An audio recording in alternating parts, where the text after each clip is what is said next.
Hello, and thank you for choosing to join us here today on It Is Written Canada. We are here in the home of Yevgeniy Vasmout, and you are in for a real treat.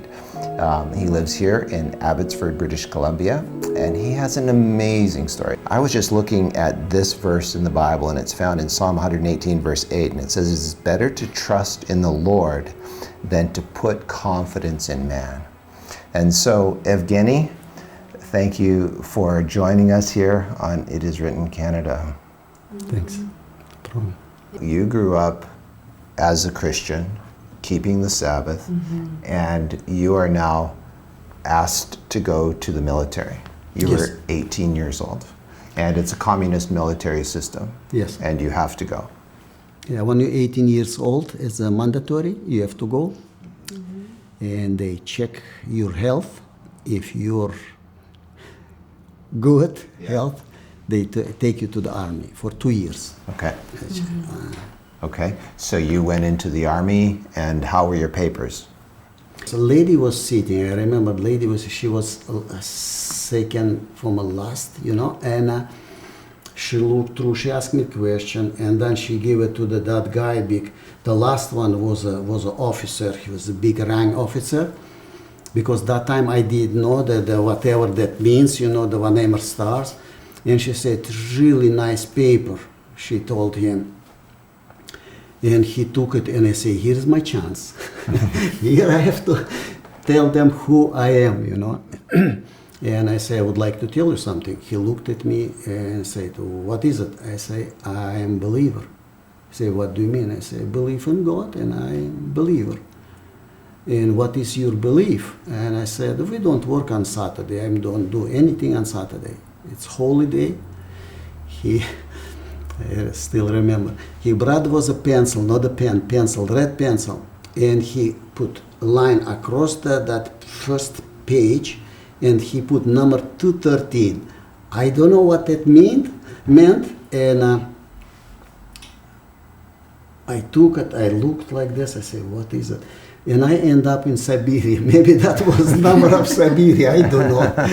I was Siberia, Altai. I was in Altai, Siberia. So you're there. What was it like in Siberia for you? See, one day we came to the base, army base. First thing, I went to the officer, and I told him who I am. And he said, this will be a really, really problem. Because I'm communist, he said, and I do everything. Why can't you work on Saturday? And I told him, I have a few things. First of all, I am not touching AK-47, because in army you have to shoot. And he said, why? I said, I love my country. I will stand up for my country, but I cannot kill. Because if I have to protect or something, I have to kill with the automatic gun, and that's why I am not touching it. And I don't do anything on Sabbath. And it starts my problem or starts from day number one. It starts, you know. And I thought only two things, but the third one, it was everything was pork. Okay. Everything was. And you pork. don't eat pork? I don't No. eat pork, you know. And I decided to keep those three things: keep the Sabbath, don't touch the rifle, and don't eat pork. So what did you eat? I don't know. Lots of people don't believe me, but I don't know. In the morning, there's a tea, 20 grams of butter, and 2 pieces of bread. That was all my 2 pieces of bread and some tea. yes. And a little bit of butter. And a little bit of butter. Butter. So what did they do about you not wanting to touch an AK-47? See, when you come to army, there's a 1 month training. Each army, there's a 1 month training. And the training was Saturday. They were training. Yeah, it was a Saturday. And I didn't do nothing. I stood there. Then they were shooting there and they were practicing with AK-47. And he called me like when they was done over, and he just come here. You know. Came, he said, can you take those 5 AK, I remember, 5 AK-47, can you take them to the safe, to the office there? There's different building. I say, no, I can't touch them, you know. And he said, no, you have to. And I said, no. And he grabbed his own army wear belt, you know. Yeah. And And he grabbed your belt. he grabbed my belt like this. He pulled me like this, and he put all 5 on my neck with the With a strap. straps. That So yeah. you hang.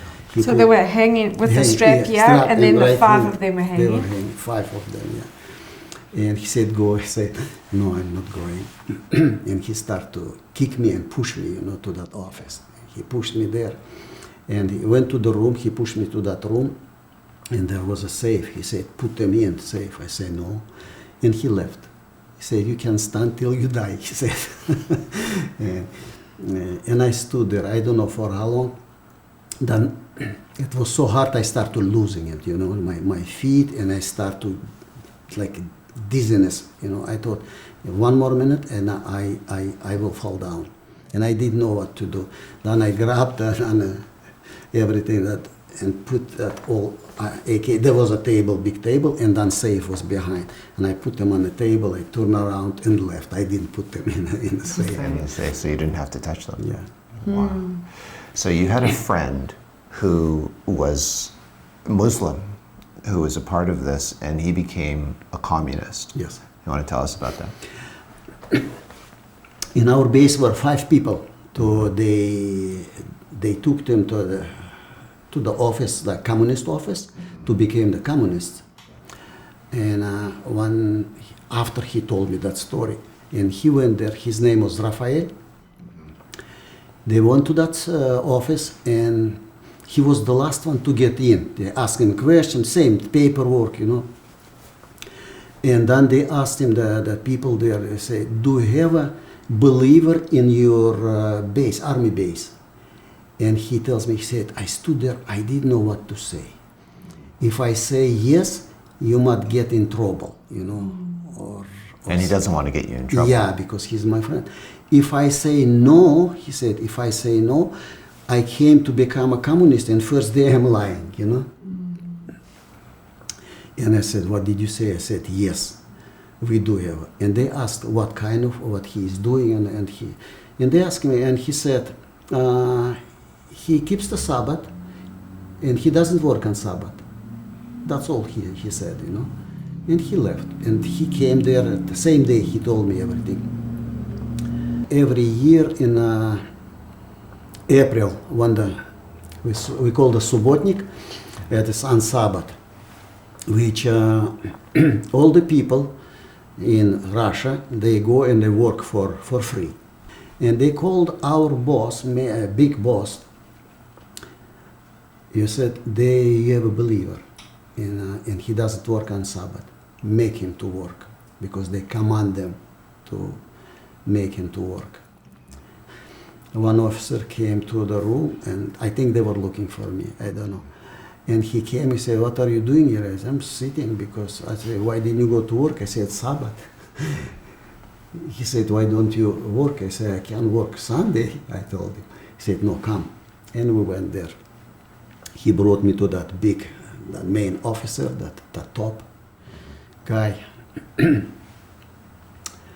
And he said, go to work. And I said, I can't. See, I cannot tell them I don't want it because it's like I don't want it, you know, but I say because I can't. It means my religion doesn't allow me to do that. And he said, no, go. He said, sorry, I can't. And he told my officer, can you command? And he put like his hand like this and command. And I said, no, I don't know. It's hard to explain. See, when wartime, if they command you and you say no, they shoot you right on the spot. Wow. They're allowed to do that right on the spot. But because it was not war, it's 2 years army jail or 6 years civilian jail. And then he called more soldiers which were there. There was special soldiers were guiding the jail with our small jail, and they were guarding there, you know, where they were AK-47. They called him, and they came as a witness, you know, and he said, other officer, can you command? And he commanded again, I order you to go to work. I said, I'm so sorry, I can't. And he said, that big boss, he said, 5 days arrest. That is, jail was right in front. They took the belts out. They took them because they are not allowed to jail because lots of people, it's so difficult, it's so hard, so they commit suicide, they hang themselves with the belt, you know.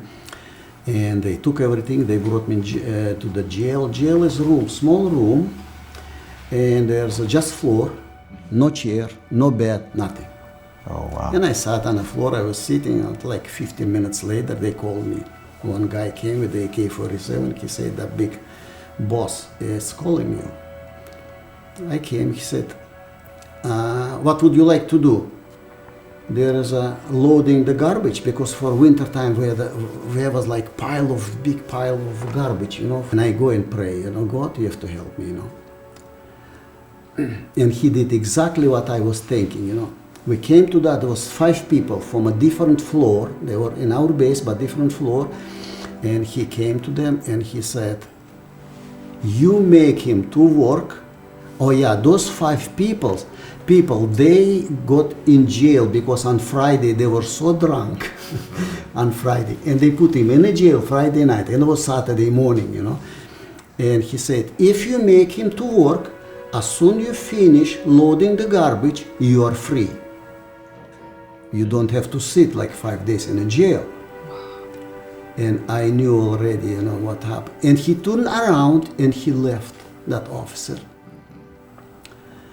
And there was 3 Muslim people and 2 were Russian, close to Moscow.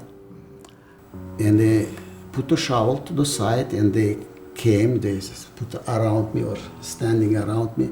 And that one Muslim, he was small, he put his sleeves like this, ready to He was ready for a fight. fight, you know.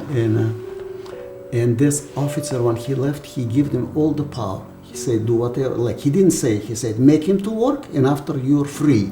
It means do whatever you want to him, but make him to work. And he left. And this guy comes to that. He said, grab the shovel, he told me. I said, guys, can I explain something to you? And they stopped like this, and I said, that's why I'm here today, because I don't work on Saturday. I keep the Sabbath. And if I would work, I wouldn't be here. And that's why they put me in jail, because I didn't go. And it came to my mind right away, you know, like 3 Muslims, you know, and I love them, okay? And they keep Friday. And I thought, see, Friday is your day. You keep the Friday. I keep the Sabbath, I told them. And then I saw, you don't eat pork, and I don't eat pork. And they laughed at that, you know, you don't eat the pork. You're like a brother to them, you know. This same guy, you know, was like this. Didn't say not even one word. First, he grabbed his shovel and started to shovel load the garbage. And when they were around me, and when I came, and when I told them everything, they didn't do nothing, and they stood there for a while, and I could like feel it. I didn't see it, I could feel it. There is like angel between them and me, that angel like just protecting you. Like protecting me. I think he said, hey, he's not used, he's mine. Yeah. Like don't touch them, or something, And all 5 of them, they took the shovel and they start to load the garbage, And I was so like impressed, I said, God, thank you so much. Mm-hmm. And I turned around and that officer who brought me to them, that big shot, that main one, he was looking behind the corner, what are they doing, Then he saw they done that it to me, and he sent another guy with AK-47 to bring me. And they brought me to jail, and I was sitting in the jail that all day. I was sitting on the floor praying. You didn't work? No, I didn't work. Wow. God answered your prayers and protected you because you knew what the officer's plan was, and you prayed from the beginning when you knew. Wow.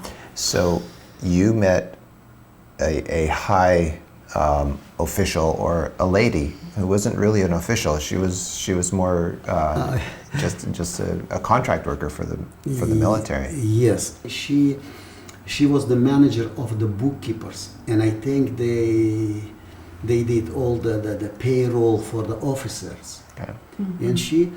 And I was on the site, and the road was here, and she's walking to work, and she was really early, usually they start 9 o'clock, she was working around 8 o'clock, and she goes like this, and she turns around, she comes to me, and the guy with AK-47 beside me usually is not allowed to talk, but they knew her, she's worker here, and maybe she was wife of one officer, I don't know, but I don't think so, she was civilian. Mm-hmm. And she came to me, she said, I'm watching you for a long time, and you're different. She said, you're different. I don't know what she saw different, but their office was there in the window, she was sitting on the window. Maybe they were smoking, I wasn't smoking, and maybe they did some crazy stuff. I don't know, I didn't, I don't know. And she said, you're different from her, and now I see you're in jail, she said. Because she saw that the guy beside me is with AK-47, and I don't have a belt. You see right away who's in jail. Mm-hmm. What's happened, she said. And I said, I believe in God. She said, you're so young and you believe in God? She said, I said, yeah. And she started to ask me questions. How I get into the jail? I told her, because we don't work on Saturday, I keep the Sabbath, and they sent me on Sabbath, it was April 22nd, I think it was. And they sent me, and I said no, and they command, And she asked questions. She said, oh, nice to meet you, she said. I said, yeah, nice to meet you too. And she left, that lady. So you come to the end, or almost to the end of leaving, but you're still in jail. You're in jail for a while there, right? It was on Saturday they put me in jail. Mm-hmm. Sunday, 2 prosecutors came from a bigger city. Usually on Sunday they don't work, not on duty. And then on Sunday came, and I was washing the floor in an officer office, and the guy was guarding me with the AK-47. He said, they call you, and he told me who that day they came to, because this is serious, he said. 2 prosecutors, and they were in the boss office, and I came in. He said, you know what you did? I said, yes, I didn't go to work. No, he said. I said, on Sabbath I didn't go to work. No, he said, you don't obey the command. And he said, this is serious. You know what it is? And I didn't say anything. He said, it's 2 years army jail or 6 years civilian jail. And they were sitting, I was standing. They didn't even offer me to sit, I was standing all the time. But they were asking me all the questions. They filled out all the papers to put me in jail. And when they left, I was continue to wash the floors, and I was praying. I was so, So now you're waiting, thinking that they're going to come and pick you up and take you to jail either for 2 years or for 6 years. So Yes. you're waiting because you didn't follow commands. Yes. So what happened in this waiting period now? What happened? Did you end up going for 2 years, No, 6 years? no. I was. It's. I think it was. I could see that God was leading. You know, that officer, our main officer. I didn't tell you that. The main one went for holidays. His name was Uymanov, and he went for holidays. He didn't take the holidays year before, and he had the 2 months. And he went for 2 months holiday, and that the guy was putting me in that 5 days jail. He hated like a Christian, and he was in charge that time. But he was that older one was away, and then that guy, because I was praying, the church was praying, and for some reason, like I don't know, don't have explanation why he came back 1 month earlier. That main our officer, that Uymanov. So he didn't stay away for 2 months. He came back. Yeah, after he came 1 month. 1 month, and when he came, they told him they supposed to tell him what's going on, what all situation in the base, and they told him. He called me right away. They told him outside. He went to the office. He still in the gloves because what's called, you know, the leather gloves. He called me right away. They found me. They called me, and I went to them. He said, "What's happened?" I told him. He was so mad. He put the gloves. He threw them on the table. He, "Go away! I don't want to see you," he said. You know, I turned around and I left. And a couple days later, the same guy took my riding, you know, to send to. He came to me. He said, "It's over." I said, "What do you mean, officer?" That officer came. He said, and he destroyed all the papers. "You don't have to go to jail," he said. That guy was really nice, you know. He said, "You don't have to go to jail." Wow. And it was God's. I think was protect. But one time I was mad at the God in the army. I was really mad, and I will tell you that story. It was Friday, and I was so hungry, you know. And it was Friday, but on a Siberia sunset is like 3 o'clock, and I finished working. It was close to the base, and I washed everything, washed my hand, and I am going. I say, I will go to the kitchen and ask for a bread. I say, God, just give me. I'm really hungry. I don't know. I was so hungry. I will remember this all my life. And I went to the kitchen, and there's a lady. She was in charge for bread, butter, and sugar. She was in charge, and there was a window. The window was closed. I knocked on the window. She opens. Her name was Luda. She was skinny, red hair. I said, "Luda, can you give me bread?" And she said, "I don't have even one piece extra. I don't have."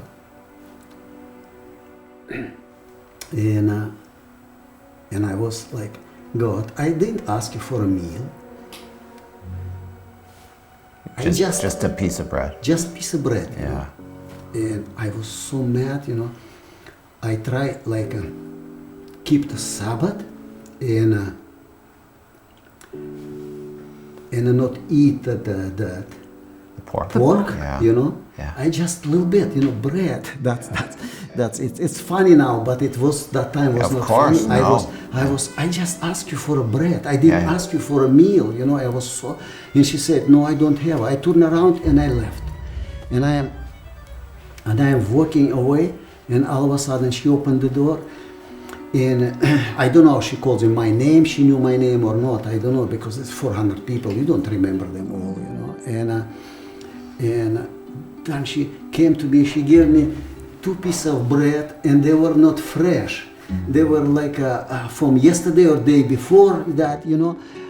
And she gave me 2 cubes of sugar. Oh. Wow. And I looked like myself. I said, "What did you do just now? You were so mad."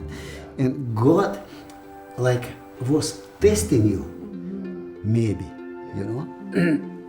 and you got so mad, and I was so like embarrassed, you know, and I didn't know what to say. And that time it was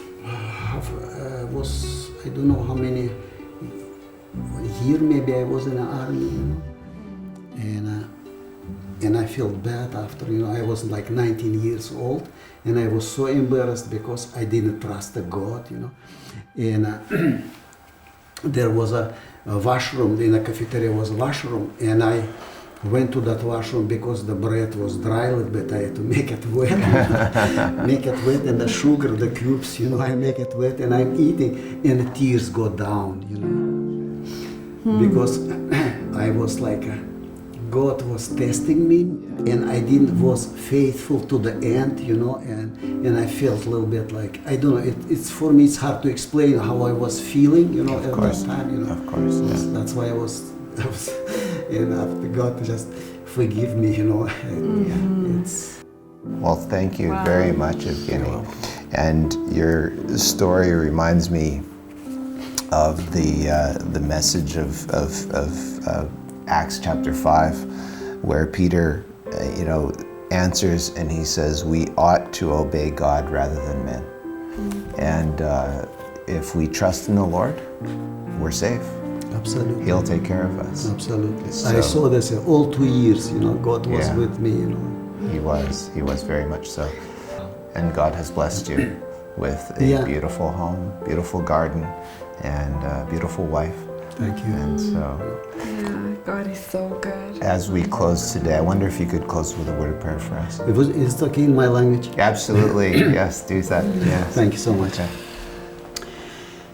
Отче наш, мы благодарны Тебе за все, Господь, благодарны за этот день чудесный сегодня, благодарны за эти общения, Господь, и благодарны, что Ты нашел нас в этом мире и желаешь спасти.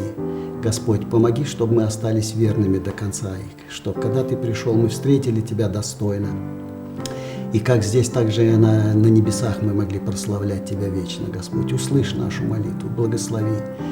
И братьев наших благослови, которые трудятся на ниве Твоей, Господь. Все пройдем в Твои любящие руки, благодарны. Услышь нашу молитву, а мы желаем славить Тебя как Отца, Сына и Святого Духа. Аминь. Amen. Amen. Thank you very much. And I know God understands. And maybe one day I will understand Russian. Oh, you will be Russian in heaven. I promise you will be Russian. So friends, we want to offer you a book, and that is The Great Controversy. And so if you would like to receive that free offer, the information is on the screen right now.